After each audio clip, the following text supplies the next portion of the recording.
Oh, hello YouTube. Okay, so I wanted to come in really fast to show you guys how I do a self-binded quilt. So this quilt has already been pieced and it has already been quilted, as you can see. So what I did after I got it back from the quilter is I cut 1.25 inches away from my gray edge, and then I trimmed away the batting. So you want to leave about 1/4 inch or so of the batting still in place, so it kind of makes it feel a little bit sturdy. So what I'm going to do now is I'm going to fold it in half, right? And then we're going to fold it in half again. What we're trying to do is create that nice seam right there. I'm going to put it underneath the presser foot. I'm going to make my stitch length a little wider, and then we're going to go. I finished making this quilt a couple days ago. I think I finished it on Wednesday night, Thursday morning. Yeah, I finished it Thursday morning. It was 4 o'clock in the morning when I finished, so.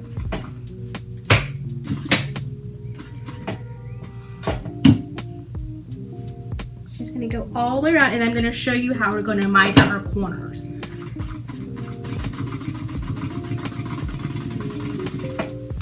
So if you do quilting, I would love to know how you bind your quilts. There's a couple options.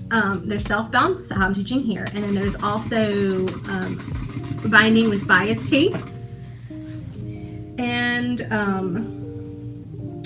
you could do it on the machine or by hand. So some people do the original one on the machine, and then they do this top one like this by hand. So I would love to know what you guys do. If you've never bounded a quilt before, just say that too. Well, you know, there's all kinds of different levels of people who come into my channel, so I would love to hear what you guys have to say. All right, so I'm just gonna keep going straight on down. What I'm doing is I'm folding over and holding it right here. I'm not pinning or clipping because it's not necessary for this. Once you get a good handle on what you're doing, it's not necessary to have the quilt or anything like that. So what I'm doing back here, so you can kind of see back here, what I'm doing is I'm folding it over to meet the batting, and then folding it over again, and then just holding it in place with my finger. I find this doesn't take any less time per se, but it doesn't take more time either than it would do to just kind of clip it ahead of time. Sometimes it's a little faster, just depending on, you know, the cooperation of my machine and so on. You know, because sometimes she gets a little tired. And sometimes my hands get a little tired.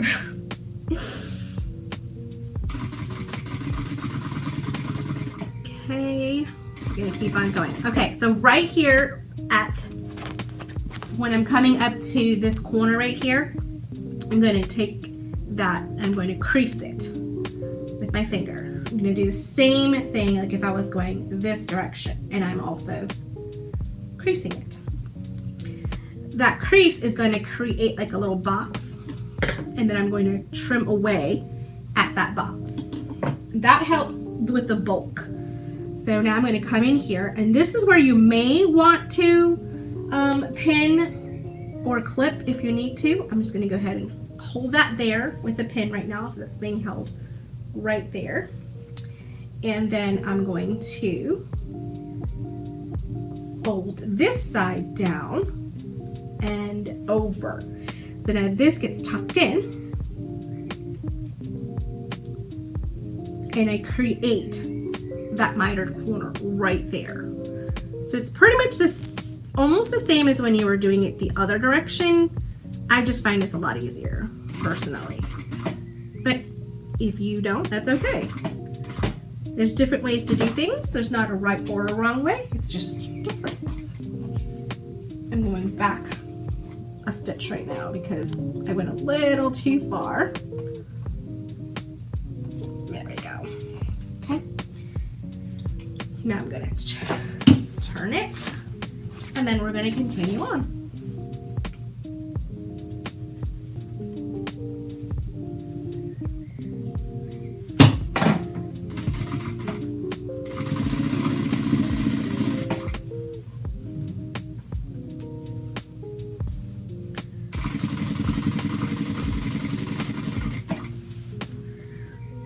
if you guys are new to quilting, this is a fairly easy way to bind a quilt. You're not having to do as much pressing at the ironing table, because when you make your own bias tape, it could be a long time at the table. And it doesn't necessarily need to be on the bias, but that's what we call it. You can call it quilt binding, and it could be with the grain. It doesn't have to be on the bias. There we go.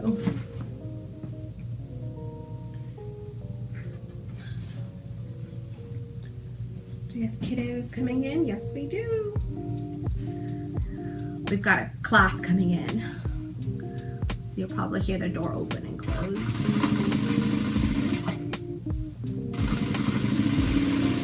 They're in the main sewing studio area. I'm in my office. So again, just kind of go like that. If you need to, put your finger in there. If you've got any extra little stray things here, I had to unquilt some of it to take off the batting. So that's all that is. Just a little bit of quilting.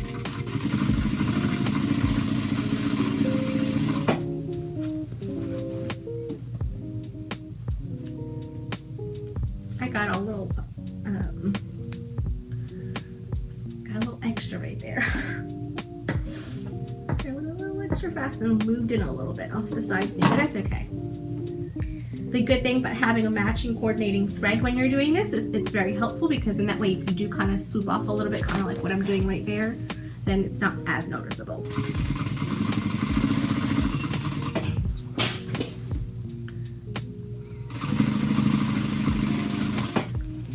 And then see in the back, it's nice and bound and really pretty. And it's seamless, so there's no difference in between these. So a lot of times when you do a binded quilt, this right here would be a different color because it's a different piece altogether, unless you use the same color as the backing. But then you can still see it's a different piece. This just makes it like really, I like this because I had this border that really helps define the binding. It really helps frame out the quilt when you use a contrasting color.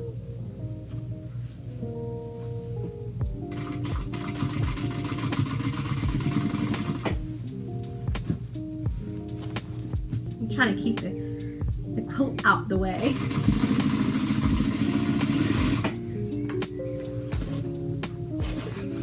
It keeps wanting to get in the way. If you got any of these little scragglies like I have right here, I just tuck it in. I just tuck it in like that.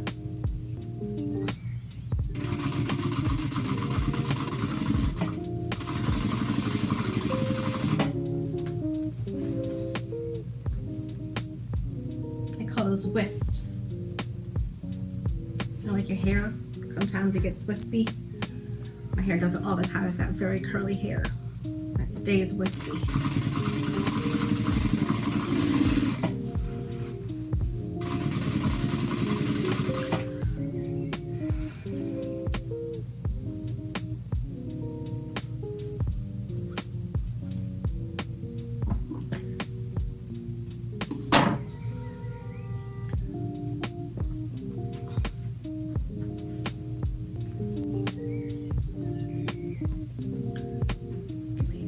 Tails all the way.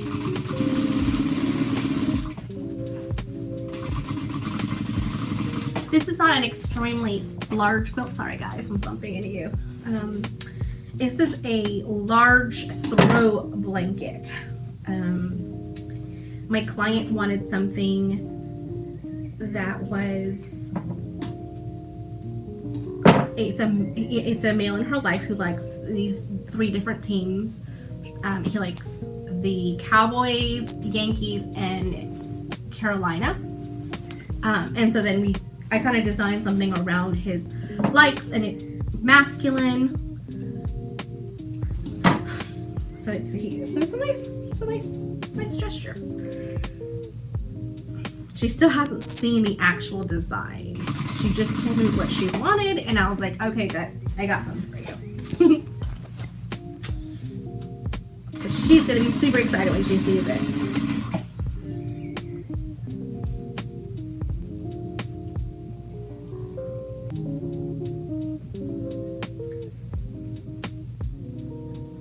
I'm coming over to the mitered, like the corner right here.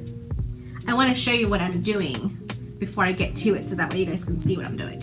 So what we're doing here is we folded this over twice, okay, just like that, and I'm creasing it with my finger, just like that. And then I'm going to take this other side and fold it over and fold it over again to create that crease. So we got a little thread right there. I don't like using these big scissors for snipping, but I can't find my snips right now. Alright, so we're going to do like that, right? And we're going to just crease it. Don't worry about my nails. It's been doing a lot of bag making lately and they're tearing them up. Alright, so now you can kind of see those folds right there. Now what I'm going to do is I'm going to cut at an angle. I'm taking away some of that bulk right across where all of those meet at a 45-degree angle right there. Just reducing a lot of that bulk. Okay, it doesn't have to be perfect. Alright, now we're going to fold it and fold it from each side. And then fold one side and then tuck this side. Oh, you can't see anything I'm doing. Tuck this side in like that. So we're going to tuck this in like that. Okay. Then we're going to take this side to tuck it. Take this side and tuck it. Right?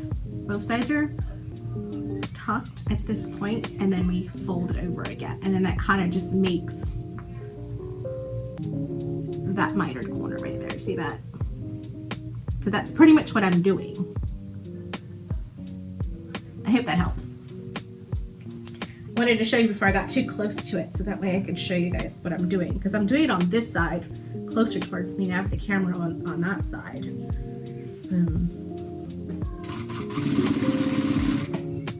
The next time I do it, I might do the camera view beside me instead of behind over here, because it'll probably be a little bit better. But sorry guys, I got a little lazy with my camera setup today because I have a lot to do. But I decided something's better than nothing, right? Some kind of information. All right, so I put my pin there to hold that one there while I fold the opposite end.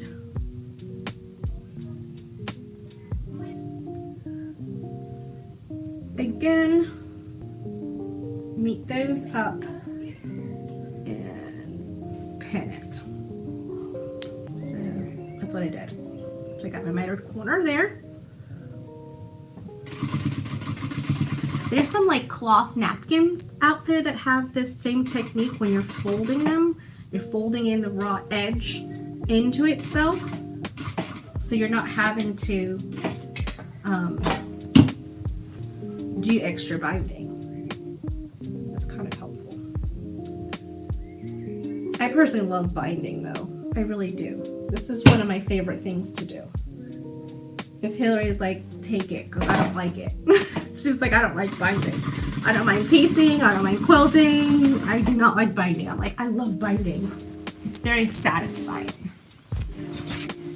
It's like you're almost done.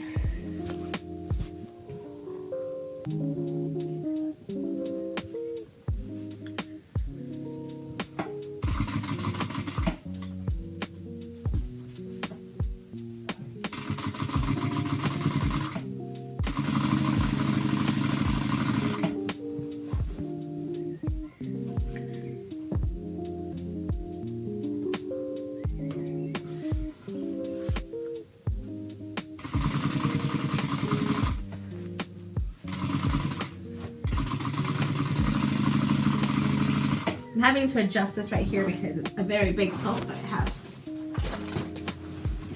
to kind of shift it and put it on my lap so it doesn't end up on the ground. A lot of maneuvering.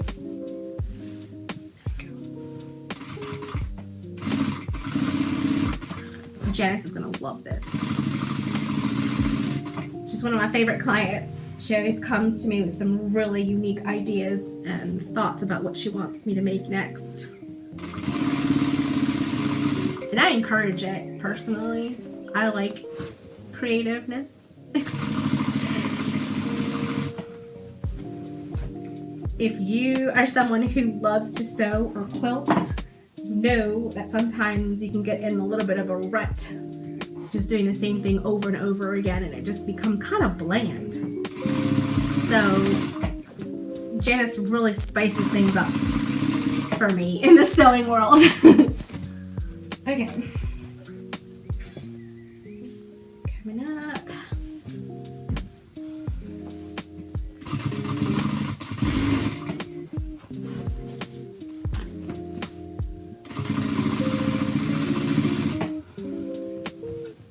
This is for real. Like I'm really struggling with this because that's what happens.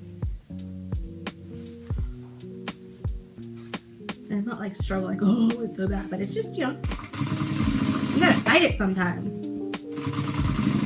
Like I tell people, you gotta show who's the boss.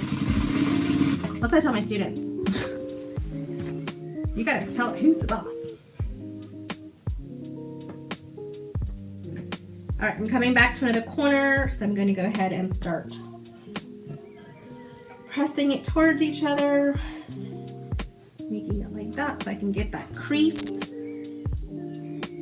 so I can cut that 45-degree angle and reduce that bulk.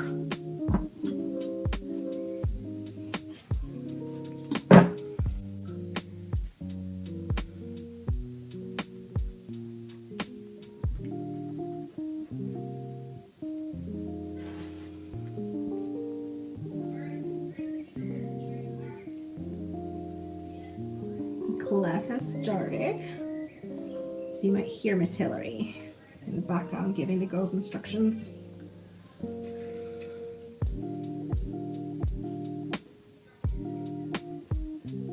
We're a real live teaching studio here. We teach for real. Not that other people don't, but I'm just saying we really take the time to teach.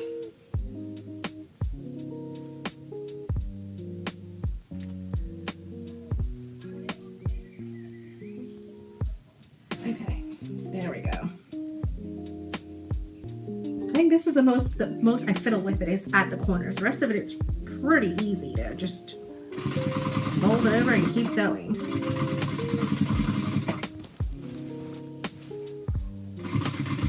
And the camera keeps getting bumped by the volume of this quilt. So sorry. Before I take that corner, I like to go ahead and kind of like hold this down here, so when I take that corner and I pivot, I can just keep on rolling. I get really close to my pins. And then pivot.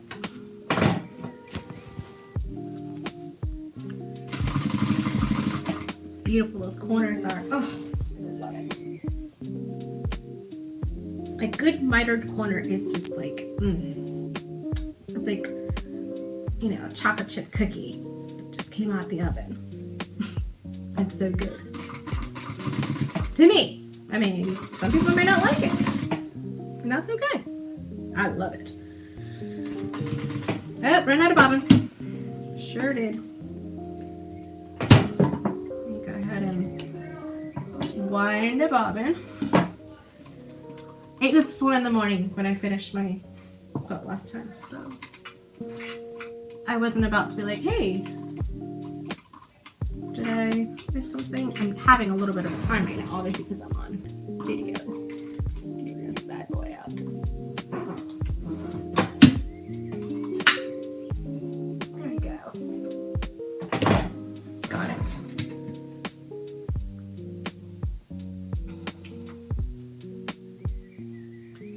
Bear with me for just a second. I don't have to wind too much up. I lost that one. That's okay. I've got an empty one right here. I have magnets on the sides, like on the middle part.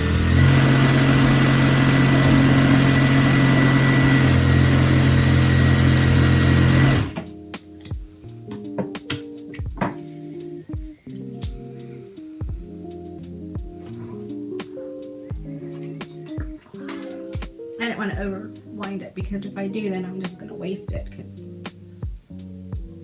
I have so many different projects with different colors. I can't keep bobbins full of thread just sitting around like half full.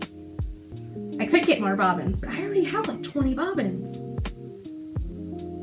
I guess I could get more, but I don't feel like it.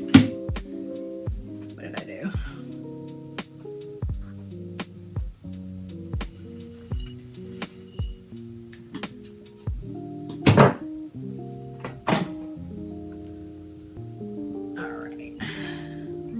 Threading it.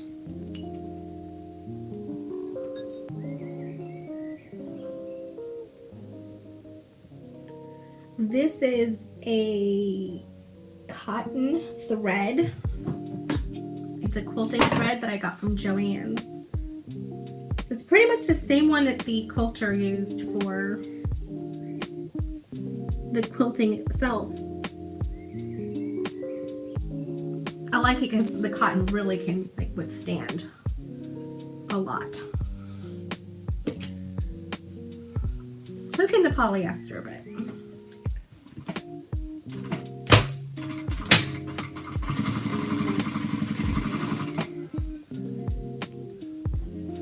there we go. So depending on your machine, you may or may not have to draw up your bobbin thread.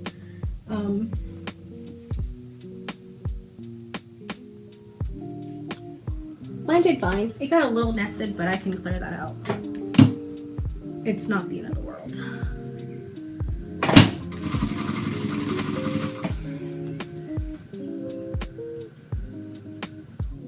It would have been ideal for me to just draw it up, but I actually forgot. I forgot to draw it up because I was just trying to get it binded. I'm trying to have this video not be too long. I'll probably edit it down so you guys can, I can go kind of fast. But. Some people like it for the commentary.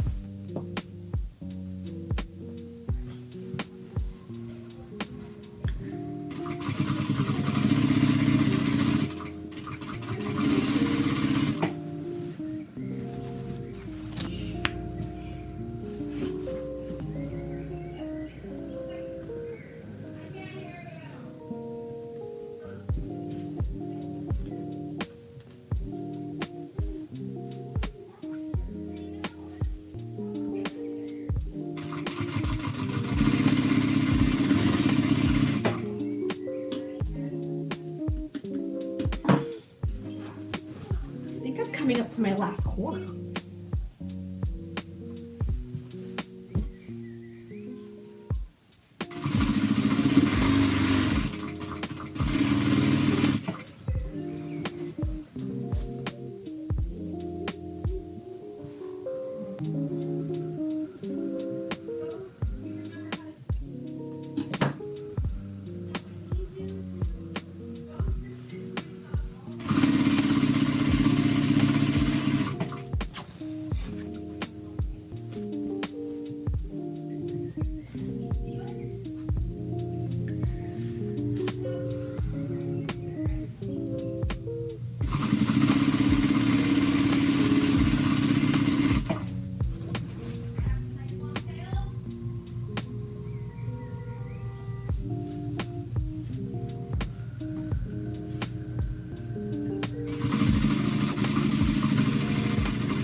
Getting in your way. Okay, let's see if I can pull this over here so you can kind of see this. Hold on. Can you see? Not really. Right here.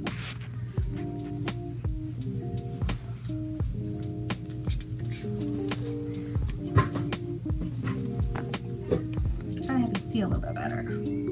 There we go, right there.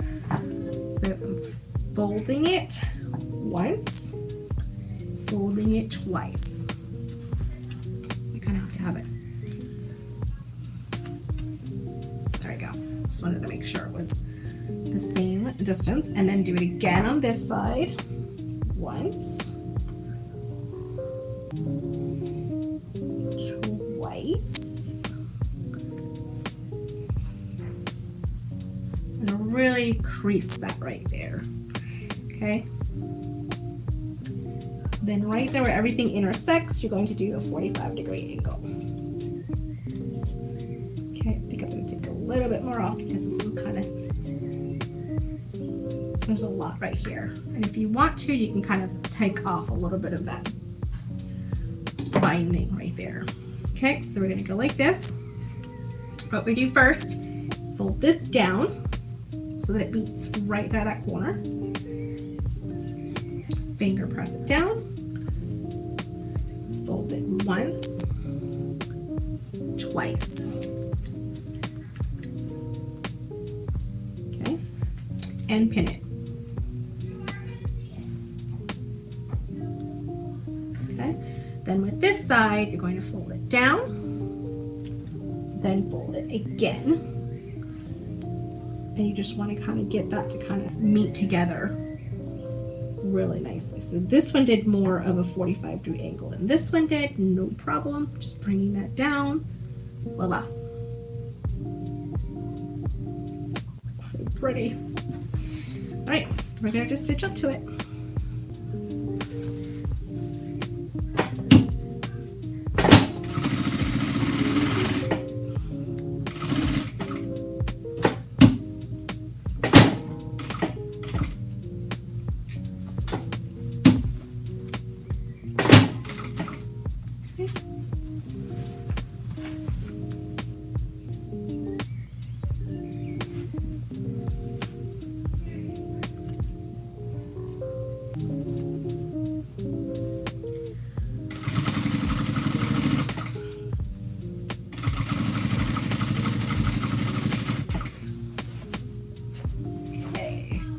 Yes, we are coming up to the beginning again. There we go. There we go. Is that better? You guys can see anything anymore. There we go. Okay, so now we're coming back up to the beginning, very close.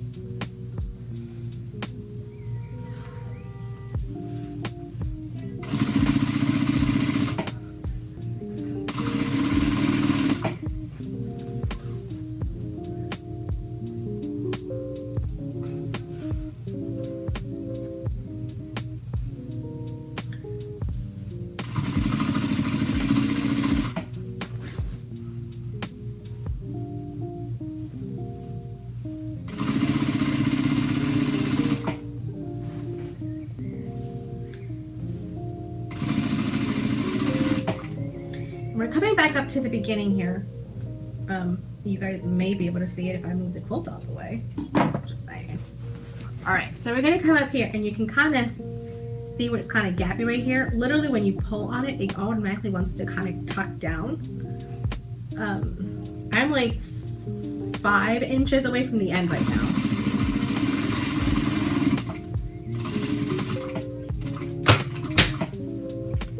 Back stitch. Take it off.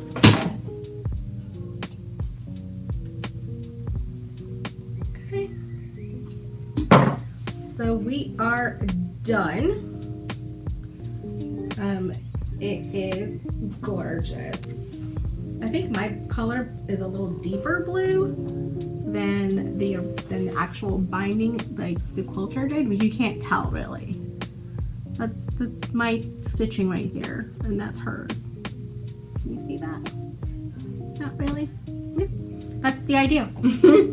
Okay, so this quilt is ready to go to my client. So I think, if I'm not mistaken, we're going to be delivering it tomorrow. So I'll be posting some photos of it tomorrow completed. And I'll be sure to put a post here. All right, guys, thank you so much for tuning in with us. That's not too bad. 30 minutes tutorial on how to do a self-binded quilt. If I wasn't filming, I'd probably go a little faster, but that's still not bad. So when you take the time to consider folding cutting your strips, folding it, ironing it, pressing it again, ironing it again, and then sewing twice, essentially, it saves a lot of time. So I hope this was helpful. Don't forget to give everybody a thumbs up. Give me a thumbs up. Thank you. And don't forget to subscribe to my YouTube channel to get more, to get informed about when I do more tutorials. The plan is for me to do more tutorials now that I'm not doing as many classes. We've hired out 2 more instructors, so I'm totally blessed with that, and I'm super excited. And we'll see you guys again soon. Bye.